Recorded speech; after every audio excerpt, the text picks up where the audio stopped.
We're recording on the C50. Today I'm going to show you what its capabilities are. I had some 3 days with it on a field test, shooting a documentary, and I'm going to tell you what I liked about the camera, what I don't like about the camera, and why you might want to add this camera to your kit if you're anybody like me that makes content for clients as a videographer, photographer, and content creator.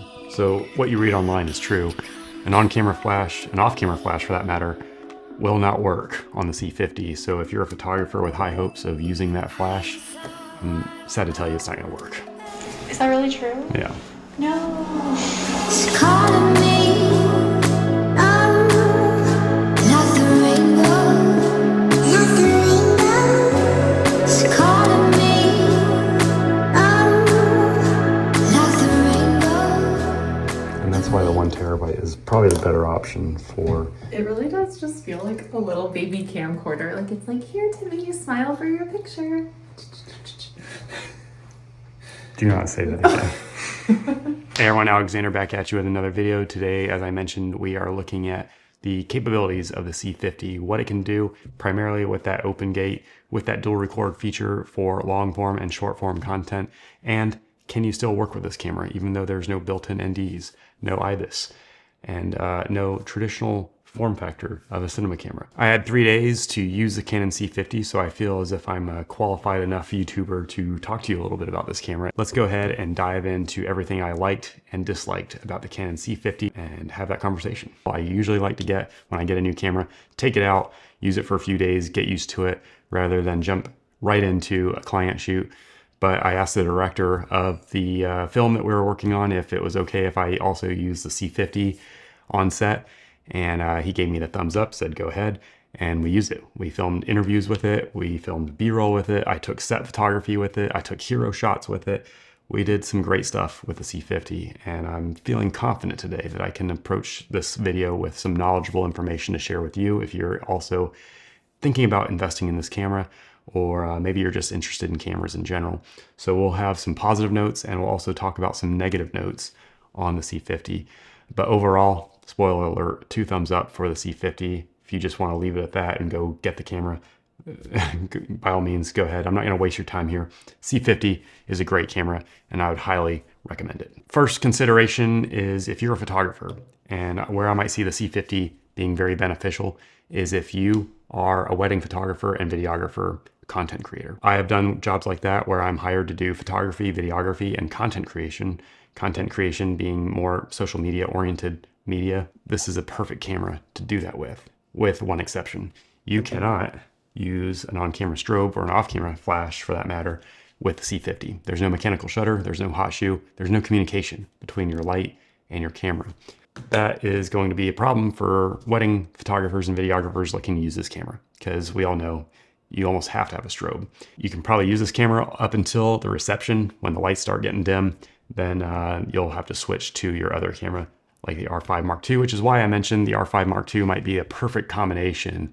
But this camera, the C50, is a great standalone camera as well. So if you're just looking to get into the videography world, becoming a professional videographer, or even a hobbyist with just some interest of learning more about the industry, the field, C50 is a great starter camera because of that price point and because of all the features it offers, which shows us the shift in the industry right now. We see a huge shift in the industry of filmmaking. We just saw a streaming platform, Netflix, that was selling DVDs in the mail 10 years ago to now acquiring Warner Brothers, acquiring all sorts of other entities that are associated with traditional filmmaking. We see the trend where it's going. Streaming is going to be the future. Short form content, I also believe, is going to be the future. Heck, if I was Netflix, I'd have also bought Vimeo to give us creators the ability to post on Netflix our short film, our short form content oriented around cinematography. That would have been a perfect platform for us creators, us young filmmakers, to have a door, a pathway to getting our work better published. Anyways, that's a side note. Back to the C50. I made some notes here, so I'm a little more eloquent. I have a tendency to ramble, which is one of my downsides here. So first point that I'd like to talk about is the record formats. That 7K open gate, you'll go into sensor mode and simply go to full frame 3.2. And that's going to allow you to record in that 7K. As you can see, it's turning off our second record card function. So you cannot use 7K with that second card function turned on. As we know, we have seen the technical specs on this camera. This can do 7K open gate. Have I tried it? Did I work with it on the shoot? I did. And I was able to put this in that sensor mode 3.2 and open the sensor up to allow my camera to utilize the whole sensor, recording in 7K open gate. And that is one of the selling features of this camera. The ability to use open gate is going to open the door for a lot more opportunities. We've talked about it in previous videos: stabilization in post, cropping in post, which you really don't need to do on this camera. And then of course, working with anamorphic lens, cropping and de-squeezing with your image. You're gonna have more flexibility with the C50 working with anamorphics. That's where it might appeal to a cinematographer, especially an indie filmmaker, a documentary filmmaker who loves to use anamorphics. The second great feature about the C50 that I have come to love already, and that is the dual record. So in the C50, you have a CF Express card port, must have for any video camera, and then you have an SD card port. There are some limitations with that, but there are a lot of good notes with this. On my C400, I never use the B slot. I don't use it for proxy footage. I record internal raw, everything. I have a computer that allows me to work in a non-proxy workflow, so I don't ever worry about the B card slot on my C400. However, on this shoot that I did this past weekend, I had a CF SDXC card in that B slot, and I'll tell you why. Dual recording. Now you have the ability to program your B slot to record vertical content while you're recording long content. And I can't tell you what a game changer that is for someone like me, a hybrid shooter that does photo, video, and now also content creation. Content creation kind of hit me by surprise. Here I am thinking that I'm filming everything video like this. Then all of a sudden, TikTok comes around. Then Instagram Reels comes around. Then YouTube Shorts come around. And now more and more clients, especially clients oriented in the business of marketing, understand the potentials for social media and orienting their content for the algorithm that social media best promotes, that vertical content, and using it for marketing, branding, getting your name out there. So now I can be on a shoot where, say, a client wants a website landing video and they also want footage from that website landing video that they got for their social media. You can do it with ease. You don't have to reshoot or reformat and crop and all that stuff in post. You can just have it on your B card slot, simply organized, ready to go for your client, greatly enhancing your workflow and potentially saving you time and your client money. I talked about the form factor. Look at the R5 and the C50 have a very similar form factor. In fact, the C50 feels lighter than the R5. The R5 has a heavier build. Not that the C50 doesn't have as quality of a build, it still feels very quality. And I mentioned in my previous video, the screen on the C50 is greatly enhanced coming from the screen on the C70 that was really finicky and wobbly. The screen feels nice and solid, very much like the screen you would find on your R5 and R5 Mark II, which has no issues. People say that Canon is stealing from the FX3, the body design. Who cares? The playing field is leveled across the camera industry these days. It's only a matter of time before Sony releases something better than the C50. It's only a matter of time before Nikon, well, it's decades away from Nikon making something better than Sony and Canon, but at least right now, the playing field is kind of level in terms of cameras and their capabilities. So I would really love to get out of this mindset of, oh, Sony's better than Canon and Canon's better than Nikon and this and that and that. It's really about the tool you have at your disposal, but it's also just being aware and knowledgeable of the cameras out there and the capabilities and to see where technology is going. And you, as an investor in yourself, have to decide whether or not you want to invest in that right then and there, wait some time, or wait for the next thing to come out. You might have just bought an FX3. Should you sell it and get the C50? That's up to you, but really you don't need to sell anything to get this. You just need to be aware of what this camera can do right now so that you can invest later on down the line. Just play it by ear, see what you need. I find myself, if I need something more than once during a shoot, a professional shoot, I will make note of it. And then down the line, when I can afford it, I will invest in that piece of gear to enhance my workflow or my production capabilities. So I'm not telling you to run out and buy the C50, but if you are in a position where you're looking to upgrade, where you've been thinking about getting a new camera, where you've been thinking and eyeing the C400, I would probably even get the C50 right now over the C400 just because of the nature of my work. I'm not out there filming Christopher Nolan style blockbusters. I am out here filming content for clients for social media and their website. And this camera is a perfect tool to do that with. Autofocus was a big consideration. Now, a majority of my shoot this past weekend was a documentary styled shoot with B-roll and interviews. So it wasn't like I was filming a track star running down the track and relying on my autofocus. These are mainly static interviews, static shots, and I was in some low light situations for some of the shoot, but I found the autofocus to work very similar to my R5 Mark II. So it's got that mirrorless body styled autofocus integrated into the system out of the bat. I'm sure as firmware updates come along, as people have mentioned, camera systems, when they first are on the market, are going to have a few hiccups. So the autofocus can probably even be even more so improved upon with future firmware updates. Again, just like with my C400, I was experiencing some issues when I shoot raw codecs on my camera with Final Cut Pro. I was having some distorted imagery on my software, but when I plugged it into DaVinci Resolve, I was having no issues. So there's that consideration too. Come on, Apple. Let's get with it. One of the first things I do when I get a new camera is I set up the favorites tabs and my function buttons if it's a cinema camera. Your function buttons allow you much more functionality and ease of use while on set. For example, I have my slow and fast motion set to function button 5. I can press that and easily go between 23.98 and 60 frames. I can hit my function button 11 and easily adjust my base ISO from ISO 800 to ISO 6400. So that's something I highly recommend you do. And I don't mean to be preaching to the choir, but for the longest time, that was something I was just, I don't need to do that. But it really does make a huge difference in your workflow. Speaking of slow motion, if you want to use the dual recording function to your CF Express card and your SD card, there's a couple caveats. One, you cannot shoot in RAW. You cannot shoot raw form content or codecs on both the SD card and the CF Express card. And I was using a high capacity SD card, just like the one I use in my C70 that can record Canon RAW light with ease, but it will not work on the C50. Another consideration is you cannot use slow and fast motion with your SD card and your CF Express card.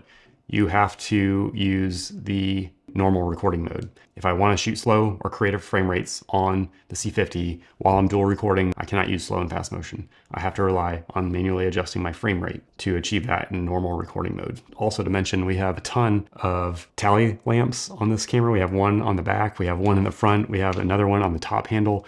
You have a lot of lights going on when you're recording. You also have the SD card lights here. So this camera kind of glows up like Christmas when you're recording. Not a bad thing, it looks kind of cool in my opinion. But with that being said, with the form factor being that of a traditional hybrid camera, not so much a cinema camera, you don't have anywhere to plug in for V-mounts, which leads me to my next point. The battery life on this camera depletes fast. The batteries you use are the LPE6 batteries, for the same batteries you'll find on the R5 Mark II. While that's a convenience for us who already have the R5 Mark II, you're gonna wanna either get more batteries or rig this thing up like a cinema camera and get a V-mount. But what that means is you're going to have to resort back to, just like when you're rigging out your R5 to be a cinema camera, which I really didn't like doing. I love having those designated cinema bodies that have a port. Your AC, DC port directly plugs into your V-mount system or to the wall. You don't have to worry about it. With this, you have to take off the battery cover plate, and then you have to buy a battery adapter that connects to the cord, that connects to the D-tap, that connects to the V-mount, and it gets messy, and it's just some added steps in building out your rig. So the solution here is to, some of you might get upset by me saying this, but get a battery grip. Just get the battery grip that can attach to the C50, and you can have two of these batteries going on at once, and now you have a hybrid system for video work. That's probably what I'm going to do. Instead of rigging this thing out with a V-mount, I'm just going to have the battery grip and see how I like it. But I'm also going to eventually test this out with a video cage and a V-mount system.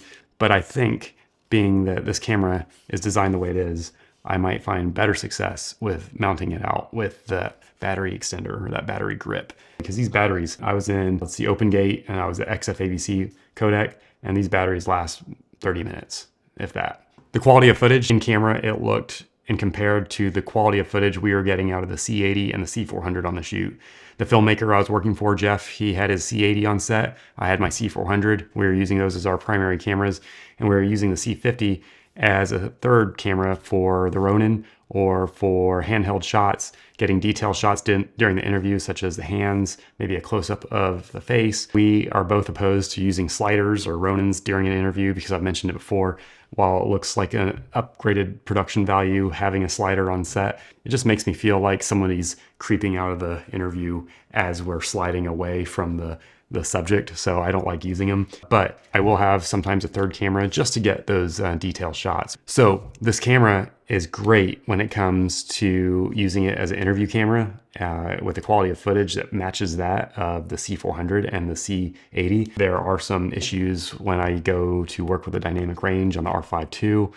There's record limits, things like that. You're gonna avoid all of that by working with a C50 that brings those cinema features that can match the capabilities of your existing cinema rigs. Or maybe you're only working like me a few years back with these hybrid cameras like R5, R5 II, and you're experiencing some of these issues when your interview is lasting an hour long. You know, you have some considerations with your record formats and limits and the codecs, the dynamic range. This is going to be this bridge between your cinema camera and your hybrid camera. So enhanced codecs, C-Log2, Canon RAW, enhanced bit rates. We're looking at over 2,000 plus bitrate information on this camera and RAW HQ. The fact that this can also do some really nice still photography is going to be very helpful for us videographers looking to get a thumbnail. YouTubers that are just filming their video, okay, let me flip the switch here to photo and get a thumbnail. Easy as that. Set photography. Set photography is a huge thing of mine. I love offering clients set photography. Clients like to see themselves on set. When you have all the lights, microphones, everything, don't think of that as an afterthought because we're used to seeing that. Some clients have never been in that situation before, and you can easily upsell set photos to show that they are investing in themselves by hiring you to make a production happen. Those set photos come in really handy, and I've seen clients just frame some of them because they like them that much. IBIS, this is a downside. A lot of people are concerned because this camera doesn't have IBIS, and some people got upset with me in my last video because I said IBIS was a crutch. It can be a crutch. It is a tool first, yes. It's a system designed to allow micro creators, small business owners, small production houses the ability to create high quality looking footage without using Dana dollies, expensive Ronins and stabilizers and things like that. But it can also be a crutch in the fact that we don't plan out our shot like we should as professionals. I made a point to shoot all handheld footage on the shoot the past 3 days, and with the intent of seeing how a small camera body like this will compensate handheld footage. Is there going to be a lot of micro jitters? All right, after taking a look at some of the footage, the handheld footage from the C50 on the documentary shoot I was on this past weekend, I will say there is a downside to this camera, and that is the lack of IBIS. If you're coming from the mirrorless hybrid world, the R5s, R1s, R6s, and you've been using IBIS, you're going to be sorely disappointed in the handheld footage on this camera. Everything else is great. I can live without the fact that this doesn't have built-in NDs, but the lack of IBIS is something I'm really questioning why Canon didn't include in this camera body. Something this light, this small, is a huge convenience, but the fact that it does not have IBIS means you're really going to be limited in your handheld shots. You're going to have to better carefully select your lens, hopefully lens with IS. You might have to turn digital IS on your camera, which I don't like doing, but now that we have open gate and we're recording much higher quality footage, that digital IS that usually crops in our footage might not be such a huge factor, and I have not tried that out yet. So I'm going to test that out with a lens with IS and digital IS to see if that's a solid workaround for this camera that lacks IBIS. But that's one disappointment to this camera so far. C-Log2 is going to be a great consideration because you're going to have that dynamic range associated, that contrast associated with C-Log2, and then it's going to be better matched with your cinema lineup. There's a whole different branch in Canon that deals with the cinema lineup as opposed to the photography line or the hybrid line. So if you're ever got your R5 Mark II out and you're filming right next to your C80 or whatever, and you notice that there's some differences in the colors and the contrast and it's not looking the same, it's because they're coming from two different divisions within Canon. So that's a consideration of mine with getting the C50 as well, having all my footage line up. Now I have 3 cameras, the C70, the C50, and the C400 that can be on set recording, and I can easily match them. I hope this gave you some information for yourself. It might be a great asset for you depending on your workflow and your style if you're anybody like me. There's going to be a lot more videos in the future to come regarding the C400, the C50, the R5 II, and other cameras out there that I use, the Sony FX6, the Sony FX3. I'd love to just have a conversation and a network of people in the YouTube community that are aimed at making money for themselves and their clients with cameras. And that's my goal here, is to build that network. And I hope this has been helpful. If so, consider a thumbs up and a subscription. It means the world. Until the next video, I will catch you next time. Take care.